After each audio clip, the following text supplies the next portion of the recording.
yetu wa Tanzania, afya ya akili haijapewa kipaumbele kikubwa kama ilivyokuwa afya ya mwili. Afya ya akili kidogo kama watu wameisahau, haijawa na kipaumbele kikubwa. Kwa hiyo afya ya akili imekuwa ikizaa matokeo ambayo ni matokeo ya hatari zaidi katika jamii yetu kuliko hata afya ya mwili. Kwa sababu ukiwa unaugua afya ya mwili ni wewe na mwili wako na hospitali. Lakini ukiwa unaugua afya ya akili inaweza ikawa ni tatizo ambalo la wewe na jamii yako kwa ujumla. Mfano, kumetokea matukio mengi ambayo ya watoto wanalawitiwa. Huyu amempiga mkewe, huyu ameua, na jeshi la polisi limekuwa likiingilia kati na jamii kuingia katika matatizo mengi. Mtazamaji na mfuatiliaji wa 24/7 Media, leo ni surprised. Nimekuletea Profesa Sadiki, nakuja kuzungumza mengi sana. Ni mwalimu pia na mwelimishaji wa masuala ya kijamii. Tutapata vitu vingi sana, watu ambao wanatengeneza mifumo ile mbalimbali. Ametu surprised kitu kikubwa sana. 24 tukasema tuje hapa tuje kupata ulumbi na ukwasi wa masuala ya kijamii mbalimbali. Siku zote umezoea michezo, leo ni ulumbi na ukwasi wa masuala ya kijamii. Tutazungumza mengi sana na kusihi uwe mfuatiliaji mzuri wa kipindi hiki kizuri. Niko na Profesa Sadiki. Mimi ni Shabani Bushiri, nyuma kamera Kamanda Sule. Kwema kaka? Niko buheri. Vipi? Nimekutambulisha kama Profesa Sadiki, lakini pia mtazamaji anataka kuone the way ambavyo unajitambulisha mwenyewe, majina yako matatu. Ni profesa kweli? Sio nimebuni moja kwa moja tu.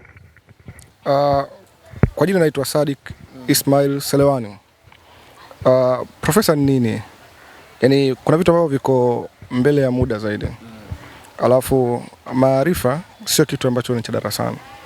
Unaweza ukawa una akili, lakini akili inapimwa na namna gani ya vitendo vyako na utekelezaji wako katika maisha ya kila siku. Hiko ndo kipimo cha akili. Na mara nyingi tunaangalia mtu ana ufaulu mzuri darasani, lakini ukija katika vitendo vya darasani ambavyo ukimwangalia katika jamii unaona ni mabadiliko ya vitu viwili tofauti kabisa. Kwa hiyo knowledge is a power. Ufahamu ndio akili na ndio nguzo ya nadharia. Kwa nini ulichagua kuwa ni mwelimishaji au mwalimu kwenye masuala ya kijamii? Uligundua kitu gani na uliona kuna changamoto gani kwenye jamii, na baadhi ya walimu mbalimbali ambao mpata na wasaa wa kusoma wanakosa kuvielimisha jamii kupitia vyombo vya habari? Kwanza naamini picha ya kwanza, imagination, huwa inatoka kwa watu na sio kwako. Yaani kioo cha kwanza cha watu ni watu wenyewe wanavyokutazama, kwa sababu naamini huwa binadamu yoyote ana tabia nyingi za nje ambazo yeye mwenyewe hazijui. Mfano, unaweza ukaambiwa bwana Shabani, wewe una tabia ya uchoyo, ambayo indirect wewe hiyo tabia kwako wewe huijui, ila ni tabia ya nje. Kila binadamu ana tabia ya nje na tabia za ndani. Kwa hiyo tabia za nje mara nyingi wewe mwenyewe hujifahamu, ila watu wa nje wanakufahamu. So nilianza kuona kwa watu wengi wakipitia changamoto wananikimbilia. Kwa hiyo nikiamini kwamba mimi ni kimbilio la watu. Kuna ile ambaye identity mtu anaona. Hakuna mtu ambaye anachukua tatizo kuja kukuletea wewe kama kuna kitu hajaona kitu fulani kutoka kwako. Kwa hiyo wakati watu wananiletea hivyo vitu nikaona kumbe naweza nikawa mimi ni suluhisho kwa watu, kwa sababu watu wananiamini, lakini pia kile ambacho nawapa kama mawazo au maono kinazaa impact chanya. Kwa that why huo ndio mwanzo ulipoanzia. Na nataka nijue, kuna baadhi ya watu aidha walikushauri kwamba huu mwenendo ambao unaenda ni mzuri na nao hivi mwisho wa siku ukaja kufikia hapa ulipofikia? Kila binadamu anajitambua yeye mwenyewe ana capability gani na ana uwezo gani kinje, kindani, mara nyingi kindani zaidi. Ila kibaya zaidi ambacho watu wanakutana nacho ni kujidanganya. Usiwe kujidanganya katika maisha yako. Kwa hiyo mimi nadhani nimechagua upande ambao sikuwahi kujidanganya. Kwa sababu watu wanavyoniambia na najipima, naona na hiyo capability, kwa hiyo sikuwahi kujidanganya. Kwa hiyo ni inner point kutoka kwangu, ni uwezo wa ndani ambao nimeuselect na nimeamua kwenda nao kama hobby. Kitu gani ambacho umetuletea leo 24/7 Media? Ni kama surprise. Maana nimwambia surprise tunakuja kuiona hapa. Sasa nitashangaa isiwe surprise nikashindwa cha kuwajibu watazamaji wa 24/7 Media. Kwanza ni surprise kwa Tanzania nzima. Sio 7 Media pekee yake. Sio 7 Media pekee yake. Kwa sababu hiki ambacho nimekileta hapa Tanzania nzima ni kitu ambacho hakuna. Ni kitu ambacho ni changamoto. Obviously mimi ni mwana science. Science ni nini? Science inachukua nafasi pale ambapo kuna changamoto au kuna tatizo. Hiyo inachukua nafasi kuja kulitatua. Na science lazima tuwe tunaieleza afu inaweza ikaonekana kwa macho au ikafanyika. Hiyo ndo science. Kinyume cha hapo ni uchawi. So jamii imekabiliwa na changamoto, hususan jamii ya leo. Changamoto kubwa ya matatizo ya afya ya akili. Na katika nchi yetu ya Tanzania, afya ya akili haijapewa kipaumbele kikubwa kama ilivyokuwa afya ya mwili. Afya ya akili kidogo kama watu wameisahau, haijawa na kipaumbele kikubwa. Kwa hiyo afya ya akili imekuwa ikizaa matokeo ambayo ni matokeo ya hatari zaidi katika jamii yetu kuliko hata afya ya mwili. Kwa sababu ukiwa unaugua afya ya mwili ni wewe na mwili wako na hospitali. Lakini ukiwa unaugua afya ya akili inaweza ikawa ni tatizo ambalo la wewe na jamii yako kwa ujumla. Mfano, kumetokea matukio mengi ambayo ya watoto wanalawitiwa.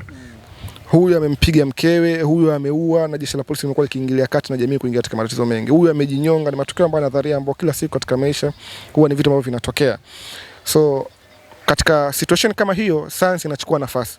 Tufanye nini, science ifanye nini ili kutatua changamoto ambayo inakabiliana napo. Ndipo nikagundua, nikapata imagination au wazo ya kuanzisha application ambayo inaitwa Sikio Chat. Sikio Chat.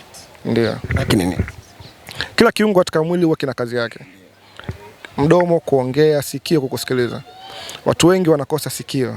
Nishakutana mara kadhaa na maneno ya watu wakikwambia, yani natamani ningepata mtu wa kunisikiliza hata dakika moja ningesema yote ambayo nilikuwa nayo. Na hata katika mfumo wa kisaikolojia pia, wakati unapitia vitu ukiwa unakielezea ni njia rahisi wewe kupona. Lakini ukiwa unapitia kitu alafu unakiweka moyoni. Kwa nini wanasema wanaume wengi wanakufa mapema kuliko wanawake? Kwa sababu wanaume vitu vingi wanaweka moyoni. Moja kwa moja, msongo wa mawazo, anakuwa anasonona, unaanza na kitu ambacho watu hawajui. Afya ya akili ni silaha kubwa kuliko hata mabomu ya Iran na Marekani. Kwa sababu mabomu ya Iran na Marekani unaweza ukasema nahama Iran naelekea Tanzania, naelekea Switzerland, naelekea nchi nyingine yoyote ambapo itakuwa hivyo vita havihusiki.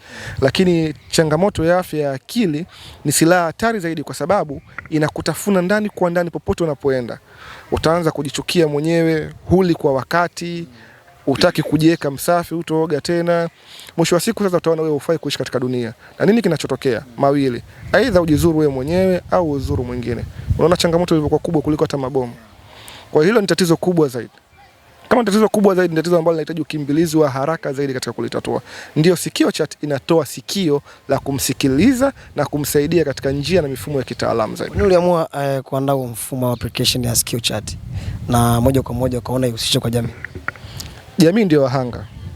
Yaani jamii ndio wanahitaji, kwa sababu wanaopitia changamoto ya afya ya akili ni mimi, ni wewe, ni kameramani, ni yule, wote tunapitia. Na kila binadamu amewahi kupitia changamoto ya afya ya akili na anaendelea kupitia changamoto ya afya ya akili.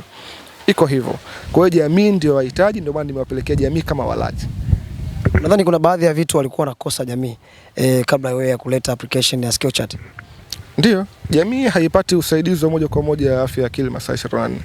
Na pia sio kipaumbele katika jamii yetu. Yaani hata wewe tu leo ukipitia hata kichwa kinakuuma utaambiwa kampelekeni kameze Panado. Lakini watu hawatojali kwamba huyu labda anasonona au ana matatizo ya afya ya akili au changamoto nyingine. Sasa baada ya hapo unakuta ile tatizo la afya ya akili linaanza tatizo la kimwili. Unaanza kuwa na blood pressure au msukumo wa damu unakuwa juu zaidi, unadondoka chooni. Mwisho tunakimbilia katika imani za kishirikina. Kumbe changamoto ilianzia katika afya ya akili. Kwa hiyo ni kitu ambacho kina lack. Kama kitu ambacho kina lack ukikiadi, hiyo ni positive way. Ni njia ambayo ndio sahihi zaidi. Kupitia hiyo Sikio Chat, ni mfumo gani umeona utauandaa ili jamii ifikie kwa urahisi zaidi kwenye ufundishaji wako na baadhi ya mambo utafanya? Kwanza ni njia rahisi ambayo kila binadamu anatumia siku zote. Binadamu anakariri mfumo wake wa afya ya akili kwa matukio ambayo kila siku wanayafanya. Binadamu wana chat au wanawasiliana kupitia njia ya arafu au jumbe kila siku na wenza wao na watu wengine kadhalika, kila siku wanafanya. Binadamu wanapigiana simu. Kwa hiyo ni nyanja ambazo ni njia ambazo kila siku binadamu anazitumia katika maisha yake ya kawaida. Kwa hiyo ni njia ambazo ukimpelekea msaada kupitia hizo njia, ni njia ambazo amezoea, ni rahisi kufanya na kutumia zaidi. Kupitia mfumo kuna faida zipi ambazo jamii kwa ujumla itafaidika zaidi ukitumia mfumo wa Sikio Chat? Sikio Chat kwanza faida kubwa ni mfumo ambao unakukutanisha wewe mwanajamii, hata wewe kwa sababu pia ni mwanajamii, moja kwa moja na wataalamu wa masuala ya kijamii na wataalamu wa masuala ya afya ya akili, na kukupa usaidizi katika masuala ya emotion support, yani usaidizi wa kihisia. Hisia nini? Emotion nini? Emotion ni kitu chochote ambacho kinagusa hisia yako, kinagusa akili yako na kuishtua, au kwa Kiingereza au kilugha kimombo utasema kustimulate, yani kuichanganua ile akili ikasisimka. Iwe ni hisia katika masuala ya mapenzi, huzuni na furaha, hizo zote ni hisia. Sasa Sikio Chat imejikita katika mifumo miwili. Zote ni emotion, lakini kutokana na ukubwa wa kipekee tukatenga. Moja ni swala la mapenzi. Watu wengi sana hususa vijana kuanzia miaka 16 hapo 18 hata mpaka miaka 45 50 ni janga ambalo linawaumiza sana. Na matukio mengi ambayo jeshi la polisi limekuwa likipitia katika masuala ya kijamii, chanzo chake ni mapenzi. Yaani huo ndio ukweli bila kujidanganya. Unasikia matukio, mama amemkuta mwanawe amejinyonga. Ukichunguza ni tatizo la afya ya akili kwa huyu mtoto au msongo. Kuna kitu ambacho hakikuwa sawa hapa. Mume amemuua mkewe. Ukichunguza vizuri ni mapenzi. Kwa hiyo ukichunguza zote hizi ni emotion ambazo zimekuwa zikizaa matukio ya kupunguza nguvu kazi katika taifa. Emotion ambayo imekuwa ikitoa uhai wa watu. Emotion ambayo imekuwa ikizalisha uadui kila siku. Kwa nini sihitaji ufumbuzi? Kwa hiyo Sikio Chat ikija ikikomboa, maana yake imekomboa moja, nguvu kazi ya taifa isipotee. Kuna watu wajua wanatumia dawa kama drug abuse. Ameambiwa meza viwili na meza 10 kwa vile ameachwa na mpenzi wake, amekufa. Kwa hiyo Sikio Chat ikikusikiliza na ikakupa usaidizi, maana yake imekomboa watu wasife. Imesaidia serikali na nchi. Sikio Chat ikikusikiliza ikakupa ufumbuzi, imesaidia mauaji ya mtu na mtu mwenyewe na mwenyewe. Imesaidia uhalifu wa kijamii. Sikio Chat ikija, unajua kuna watu wameshajikatia tamaa maisha kutokana na msongo wa mawazo na kuamini hawezi au rejection, kukataliwa na jamii. Sasa amekuwa sina cha kupoteza katika jamii. Akisha kuwa sina cha kupoteza, aidha